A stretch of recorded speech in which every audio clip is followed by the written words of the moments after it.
Good afternoon, Year 6. We are reading chapter 24 and chapter 25 of Skysong today. Jay glanced at Blue, then cupped his hands around his mouth. "Pippet," he called. "Take Blue here to a hot springs. She needs a warm bath." Blue clung to Flint. "You come too, my brother, bath." Flint ushered Blue towards Pippet, a little boy with dreadlocks and green spotted shoulder feathers. "I need to talk with Jay. Go along now, Blue." But Blue shook her head. "With you, big brother, and Pebble." For a moment, Flint ground his teeth. Then he remembered Blue's face beneath the devil's dance floor, and how far she had come from all of this that she knew and that she loved. And he saw what was really, really important. "I won't be long," he said to Esker and Jay as he walked, hand in hand with his little sister, after Pippet. He couldn't help feeling that something about Jay was oddly familiar. He racked his brains as he crossed the cavern, but his thoughts were broken by a voice from the shadows. "Strange kind of warriors," Rook muttered. Flint tensed as he heard the words, but he kept on walking out to the main atrium and along another tunnel that widened into a very different chamber. It was smaller than the first, and when Flint saw it, it was filled with a dozen bubbling hot springs juttering out from the rocks. He forgot all of his anger. He grinned at Blue, and moments later they were submerged in steaming water. Even Pebble found himself kicking about in a smaller pool, and Flint wondered then, of all the things he'd seen since meeting Esker, it had been a detour worth following after all. They dried themselves off with feather blankets, then slipped back into their furs and returned to the main chamber, where the tribe was sitting around a long table piled with food. Balapan watched from the ledge up amongst the dream catchers, only shifting her gaze to snatch at mice she found scuttering through the cavern, while Flint and Blue took a seat next to Esker, up by Jay at the head of the table. The feather tribe ate quietly, now and again stealing glances at the newcomers and sharing their thoughts in guarded whispers. Jay swallowed a mouthful of food. "We plan to hide here for as long as it takes for the Ice Queen's rule to crumble.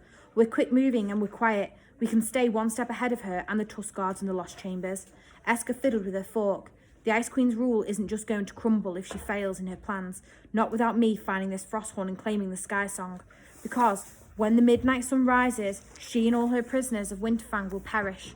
Jay's face paled and Esker went on. "Staying hidden isn't an option. And when I blow the horn, I'm going to need help. I'm going to need your tribe to stand alongside me to fight when the time comes."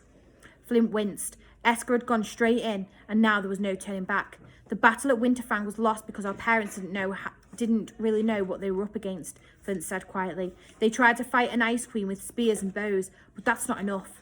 We need to call upon," he lowered his voice, "magic this time. Upon the Frosthorn and the Skysong, your dreams, and Flint's inventions," Esker said firmly. Flint cringed into his furs. They hadn't even reached the main course, and he and Esker were talking about magic and inventions. But before Jay could reply to any of this, another voice answered from the end of the table. Rook. She flung her bowl aside and stood up, her eyes scanning the rest of the tribe. That wanderer there wants us to stand alongside her and fight with magic, the very thing that tore this kingdom apart. She thinks that with the help of our song, she'll find the forgotten Frosthorn and use it to defeat the Ice Queen. Rook gestured around the cavern. "She wants us to risk all of our lives for the sake of magic. No one even believes in it anymore." There was a mumbling from the feather tribe as Rook's poisoned words dug deep.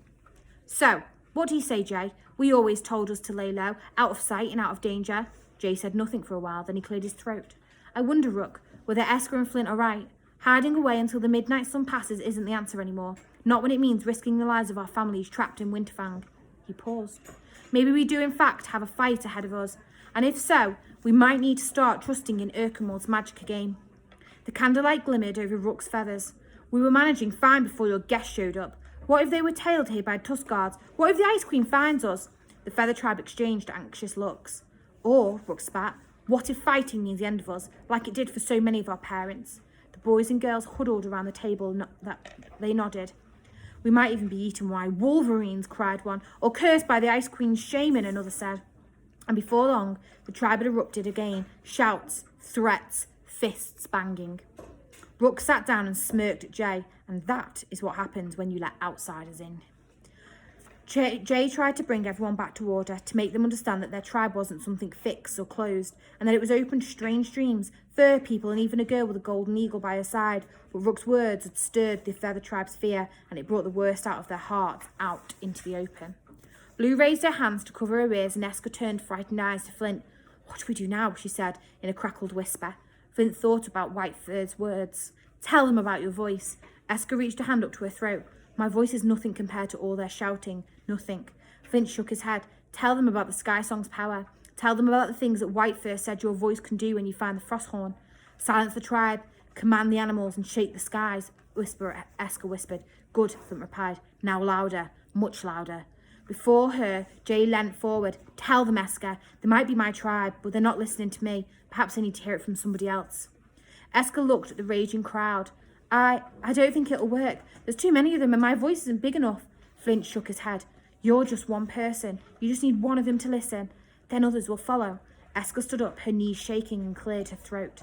Flint thought of the Ice Queen winding away Esker's voice, and he knew that when the anthem came again, they'd hear it, even though they were in the middle of a mountain, and that afterwards Esker's voice would be weaker still.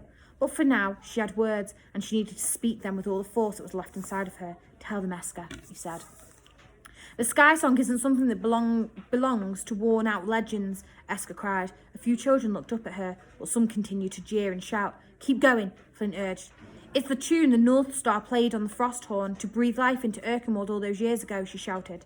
And it's the only thing that can defeat the Ice Queen now. I may not remember anything from my past, but I know this. We only have 3 days to stop the Ice Queen cursing Erkenwald and wiping out the Fur and Feather tribes forever. But together with my friends and the help of Erkenwald's magic, I will find the frost horn and claim the Skysong. And when I do, I will use my voice to stop the Ice Queen and put an end to this divide between the tribes. Some of the Feather tribe heckled, and for a second Flint wondered how on earth Esker was going to break through their distrust and hatred, but then he noticed that others were listening, and Esker was forging on. I will silence the tribes. I will command animals and shake skies. More heads turned to listen, and Balapan leapt from her perch and circled in the air above them all. I may not have a whole tribe behind me. I may not have the words that you think amount to much, but I won't give in. I won't back down. I have a voice, and I'm going to make it count. She had the tribe's attention now. The chamber was absolutely silent. Because we have a kingdom to protect and families to bring home, and even in the face of the Ice Queen, whose anthem reaches every corner of Erkenwald, our voices matter more. And I will find the frost horn, and I will blow it from the stars, and as one tribe, we will beat the Ice Queen. Balapan's call rang out then with a shuddering battle cry, and suddenly the Feather tribe were all on their feet, whooping and cheering, and Flint smiled at Esker. Some people collected shields off the bark, others collected eggshells and feathers, but Esker, she collected people.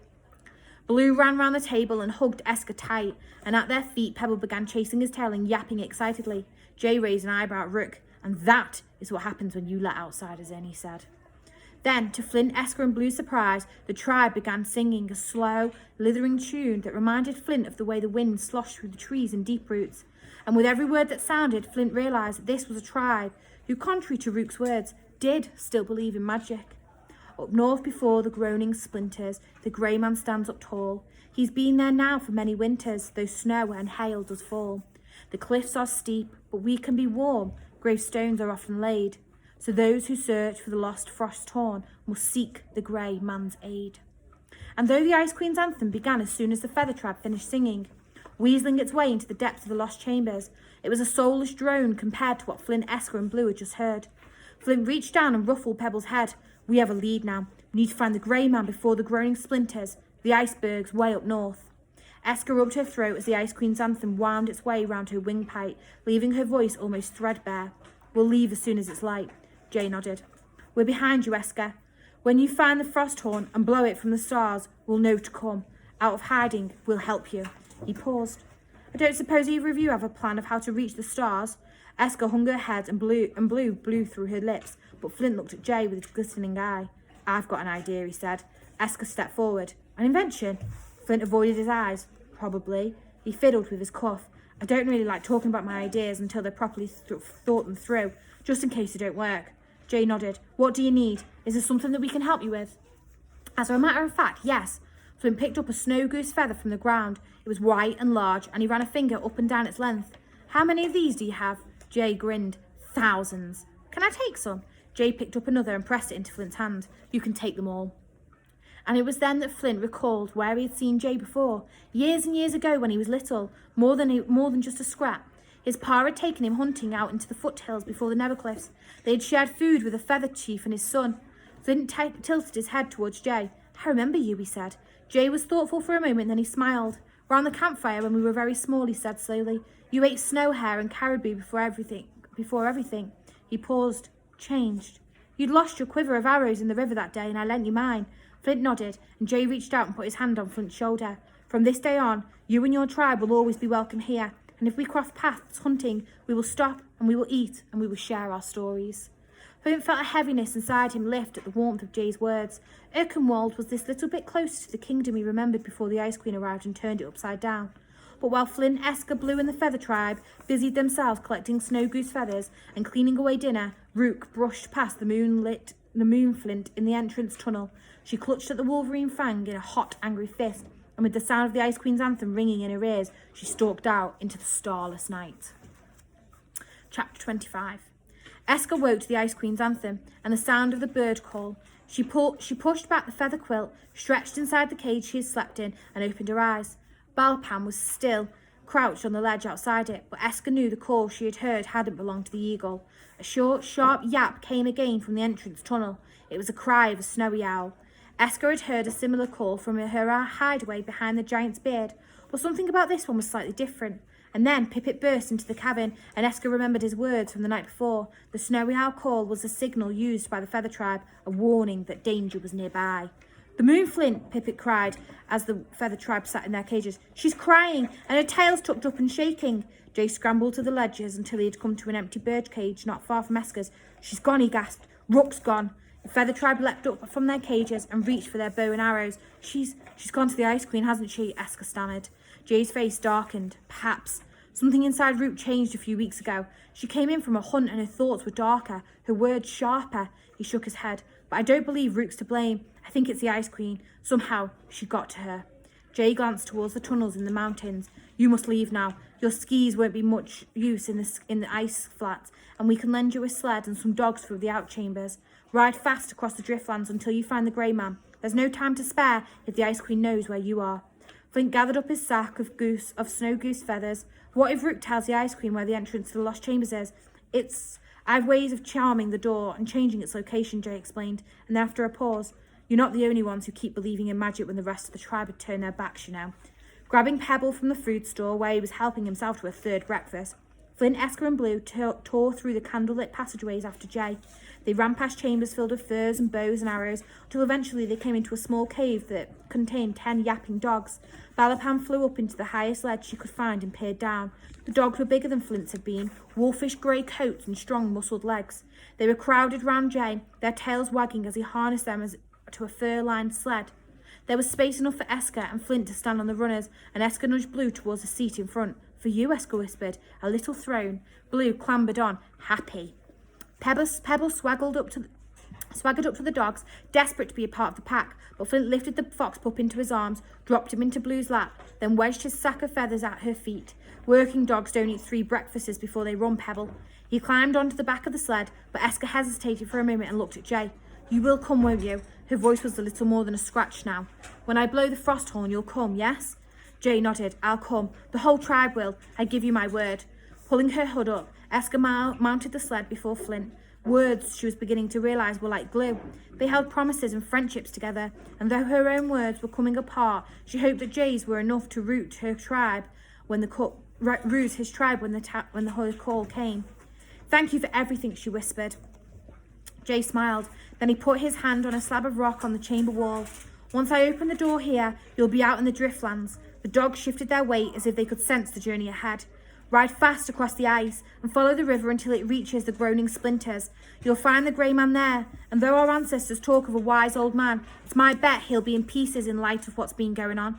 The Ice Queen's reign won't have been kind to him. He pushed against a slab of rock, and it crunched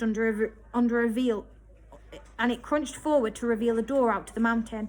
Although immediately there was a sharp cry and a flap of feathers as Balapan glided into the world beyond. The cold slipped into Esker's lungs as she squinted into the silver mist that hung over the driftlands. Spring hasn't reached the north yet, Jay said, but you'll find the ice makes your travels swift. He clasped Esker's and Flint's hands, then he ruffled Blue's hair. Until we meet again, good luck. And before Esker, Blue and Flint could reply, the dogs lurched forwards, hauling the sleigh into the ice, and it was several seconds before Flint gathered them under his control. He steered through the mist. How are we going to find the river in this? I can barely see the Nevercliffs behind us, let alone Balapan in front. Esker peered through the wisps of white. They hung like floating ribbons over the ice, masking the morning sun. And though the Ice Queen's anthem was now trailed away, every time Esker heard a new song, the wind moaning or a musk-ox grunt, she span around. The mist was a cloak, and the Ice Queen in her sleigh might appear from under it at any moment. Flint nudged Esker. Well, how are we going to find it? I'm thinking, Flint, Esker replied. I need quiet for that. Flint tapped his mittens on the sled, and Esker tried to ignore him. And as they raced across the Nevercliffs, Esker thought carefully.